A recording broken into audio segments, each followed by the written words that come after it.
Last night's Mount Rushmore presentation was really amazing. However, on our way back, we got lost and couldn't find our campsite in the pitch black campground and had to be led there by the campground staff. Today, we're going to just hang around the resort, and then later in the week, we are renting a car and heading down the iconic Needle Highway.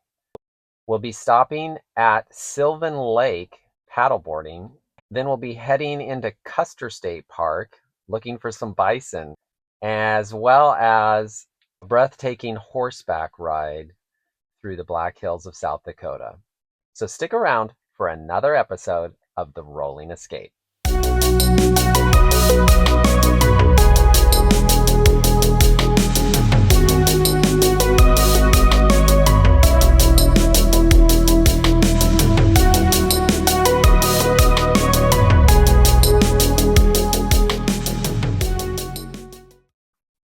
Good morning. Yes, I got myself a new hat at Mount Rushmore. After we left the monument last night and got back to the KOA resort, we were making our way back to our campsite, and it's quite a trek. You come in the front on, regular roads, but then you come to an area where we get onto kind of a gravel road, and that goes for a ways. And then there's only one area that you can kind of make a left at. I didn't realize that there was kind of a fork in the road that diverged. One of the areas was not our area and one was. Here's the road that you come down from the main store and check-in area. So you come down that road and then you make a left right here and you start to go on this gravel road. So we're coming up onto the corner where obviously if you went there to the right, you're going to go over by the rodeo stadium. So here we are, and I thought that we went this way. Again, it's nighttime. This is the actual way that we needed to go. So let's take this way. Of course, we won't have this problem again because we're not going to be moving our RV until it's time for us to go tomorrow on Thursday. We've rented a car at the front desk because we're going to be traversing a little windy highway with rock tunnels that the RV can't go through, heading into Custer State Park.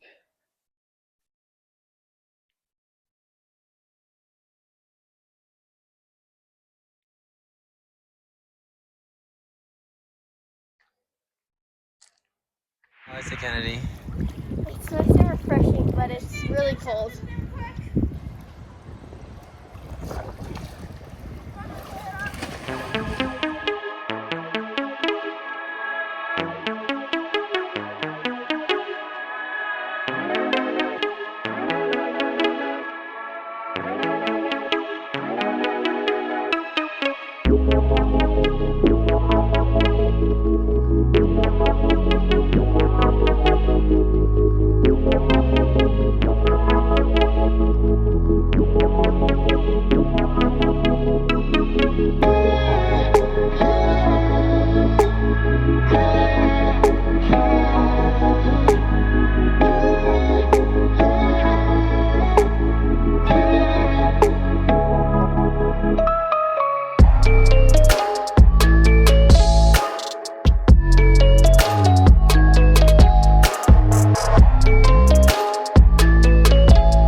We had to check out the water slide, which of course Kennedy loved.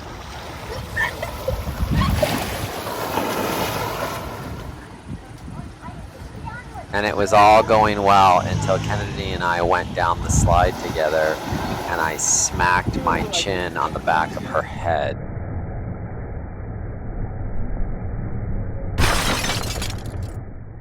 Which made it a little difficult to eat for a day or two.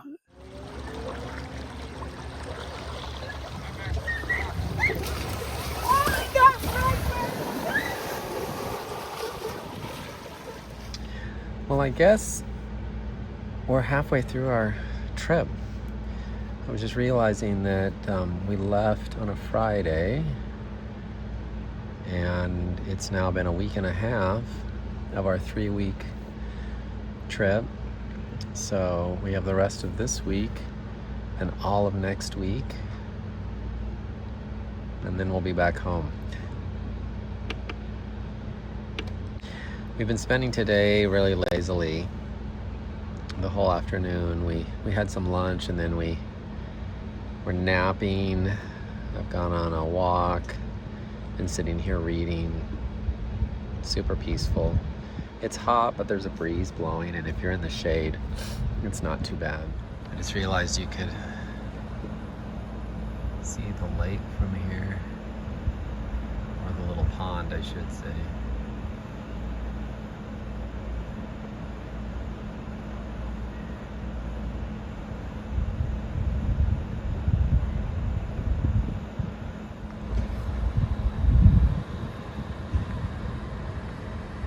We decided to go on a scooter ride, and Kennedy couldn't resist these things.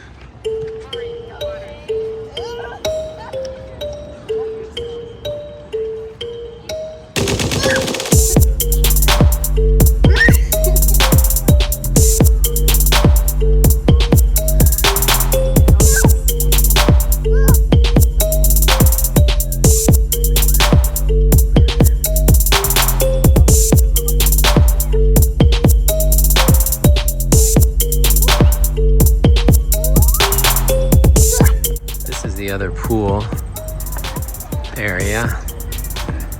There's the backside of like the hotel / lodge.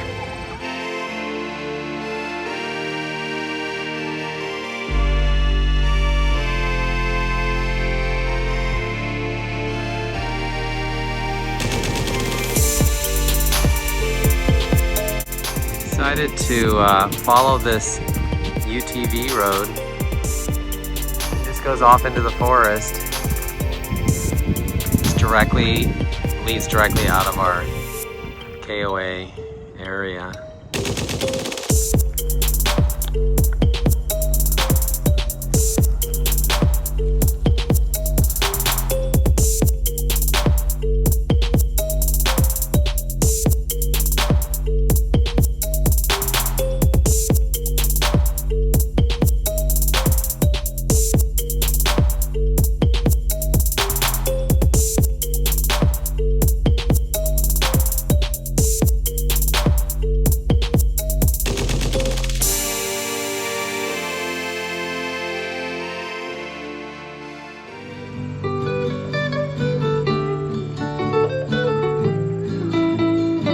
KOA here at Mount Rushmore had live entertainment each night in this kind of neat outdoor setting.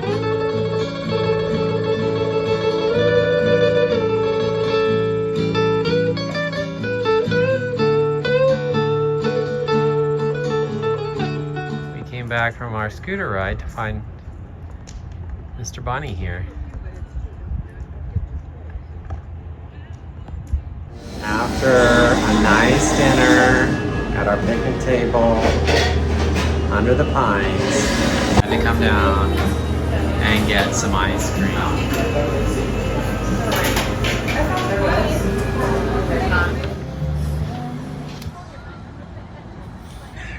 What do you think, Kennedy? It is amazing. Feels good on this warm evening. It's so nice out. It's just warm with a little bit of a breeze.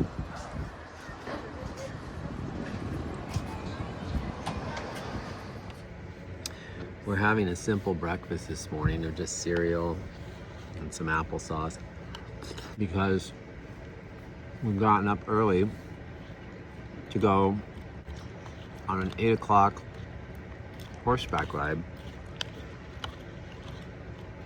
through the National Forest. Kennedy is a regular horseback rider, yet she hasn't done it for a while. And So anyway, we thought it would be a cool thing to do. It's a beautiful morning.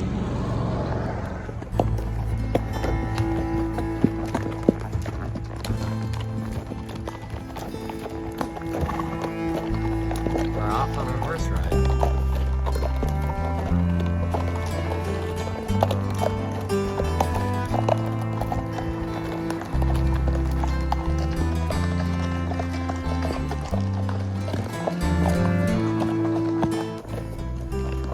Guys, we're going to start going uphill here, so make sure we're all leaning forward in our saddles. A small bit area we are now entering is known as the Norbeck Wildlife Preserve. That's sort of another stricter preserve area within the Black Hills National Forest. I was surprised that our cowboy guide had an Irish accent here in the Black Hills of South Dakota, but he was just the nicest guy and super informative.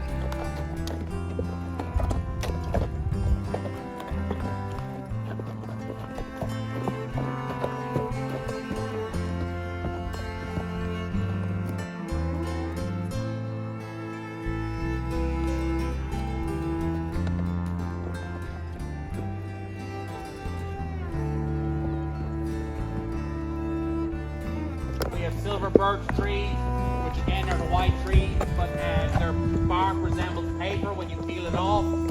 We have ponderosa pine trees, which are the great big tall trees with this orange and grey coloration in the bark. And we have the Black Hills spruce trees like this one here. There's a couple of key differences between the ponderosa and the Black Hills spruce. Number one, like I said, the coloration of their bark. The ponderosa have kind of that orange colour. The second thing is the ponderosa have a much longer needle on the tree, whereas the Black Hills spruce have a much shorter needle. The other aspect of those ponderosas is they generally only have branches and needles in the top half or the top third of the tree. The reason for that being is when the lower branches start losing access to sunlight, those ponderosas will kill off those branches in order to conserve energy. Whereas the Black Hills spruce trees, as you can see, will have branches and needles the entire length of the tree. Ponderosas are also the reason why the Black Hills have their name. That darker grey coloration is generally on the north side of the tree that gets the least amount of light. And when those trees get wet, they turn almost jet black, hence why we're called the Black Hills. What's so different about the forest here, I feel, is like there's these specific rocks, kind of big boulder rock formations that just appear in different spots.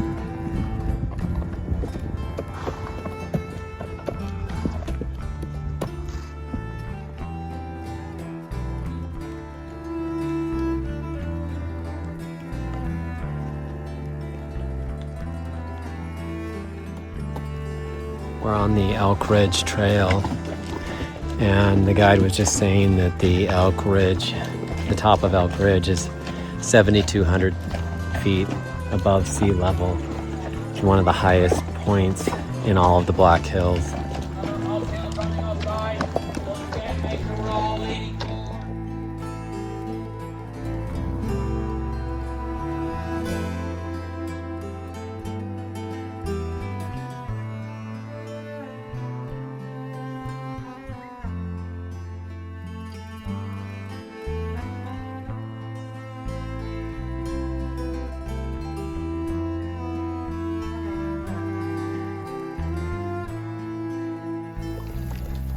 These are choke cherries.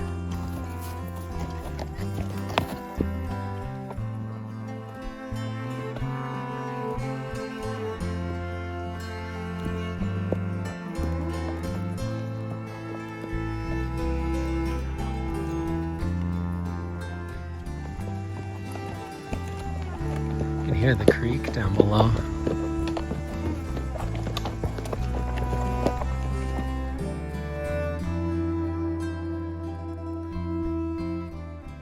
So that was the horseback riding. Now we're going over to get the car rented so we can head down Needle Highway and into Custer State Park. Well, we're finally starting off on this Needle Highway that I have been talking so much about.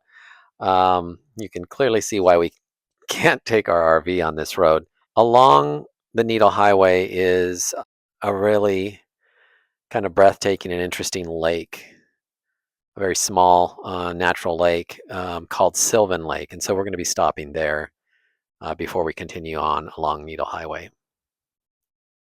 We're here at Sylvan Lake, which is really quite something.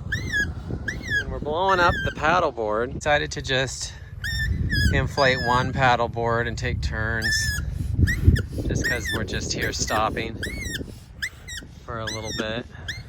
This is in Custer State Park. We're out on Sylvan Lake, right, Kennedy? It's beautiful. Got these rock formations that just rise right out of the lake.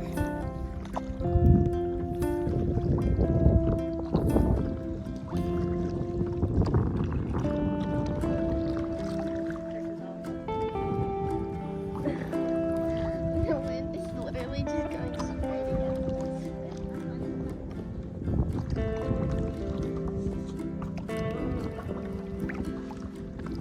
There's a bridge over there.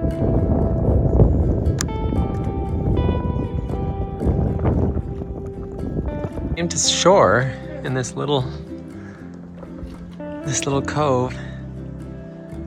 Kennedy wants to climb rocks.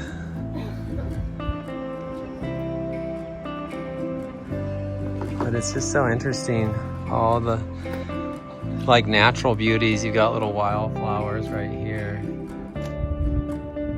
almost like mossy fern stuff.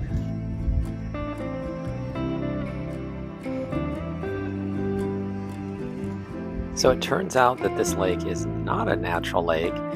It is a man-made lake. That little bridge over there is not really a bridge, it's a little dam. And Sylvan Lake was created in 1891 when Theodore Redder plugged a narrow gap between towering granite spires along the Sunday Gulch Creek. And that's what created this lake. Well, that was really enjoyable. It's just so, this is a jewel in Custer State Park for sure.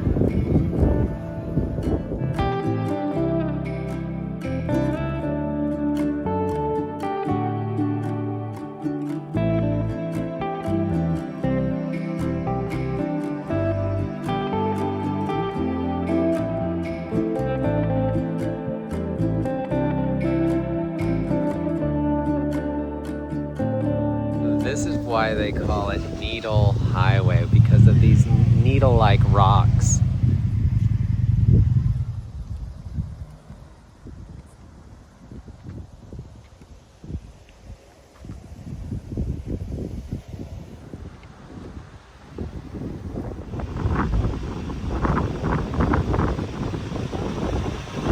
Okay, here is the official Eye of the Needle. Right there. There it is.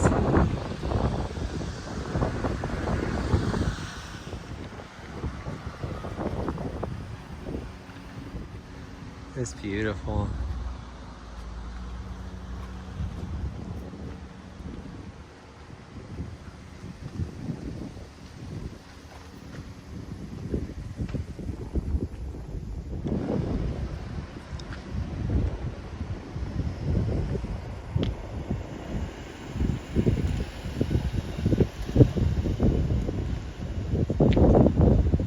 That's crazy.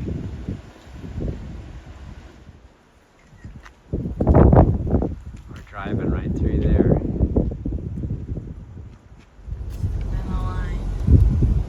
We're all lined up, ready to go through the Needle's Eye Tunnel.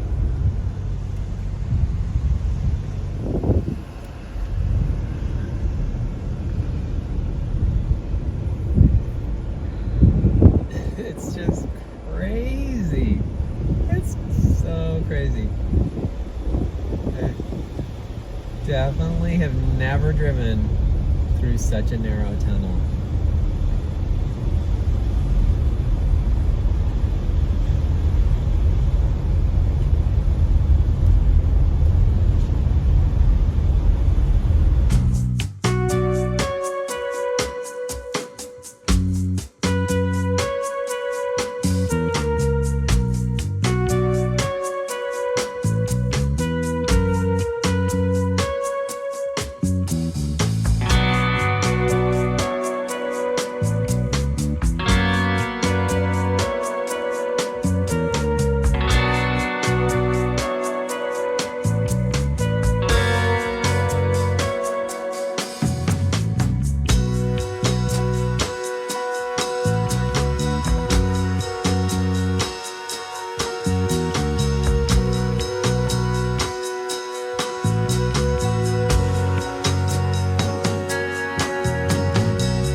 a view of the other side of the mountain.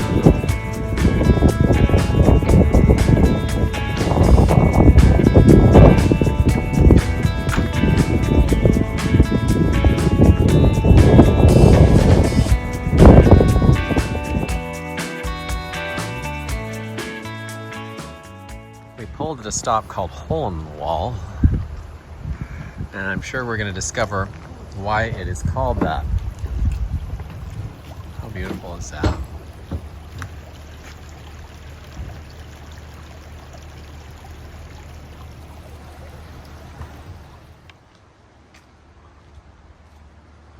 I thought it maybe like went all the way through. It's cool.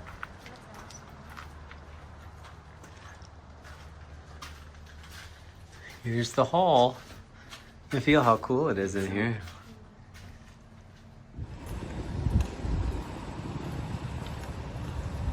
Stopped at the Custer State Park Visitor Center. The Custer State Park Visitor Center, they had a map, and they had where bison had last been spotted so that we would have the best chance of seeing a bison. Hopefully this isn't the only bison that we see. The landscape as we dropped down into the valley here of the Custer State Park, definitely much more open, much more prairie kind of grassland area. Still a few scattered trees here, but eventually just very where you'd expect to see the buffalo roaming.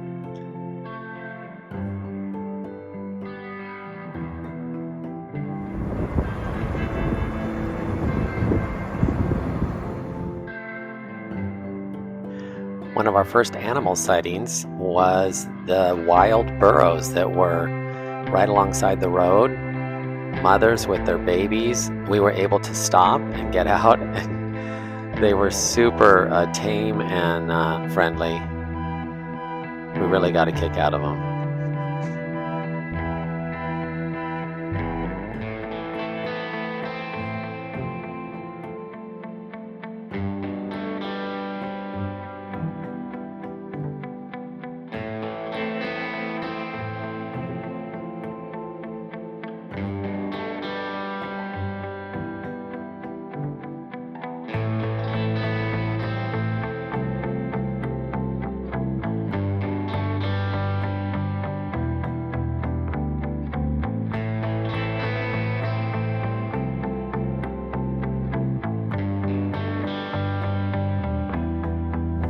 Hi guys. What's up, baby? Hi. You're so sweet.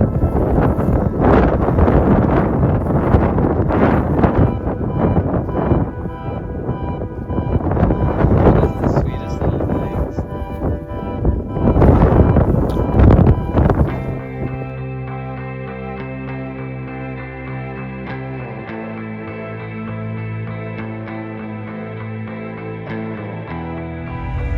Prairie dogs.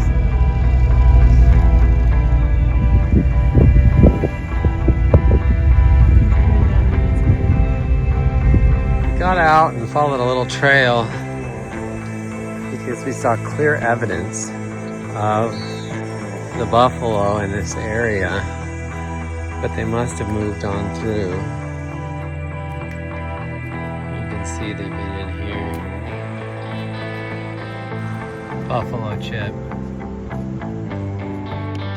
In the end, after our long drive through the Custer State Park, this was the only lone grazing buffalo that we ended up encountering that day, unfortunately. It's our last night here at the KOA Resort. We're heading off to Colorado tomorrow. So it's been a great time. We've done lots of activities. It's a beautiful area. If you haven't been, you've got to check it out.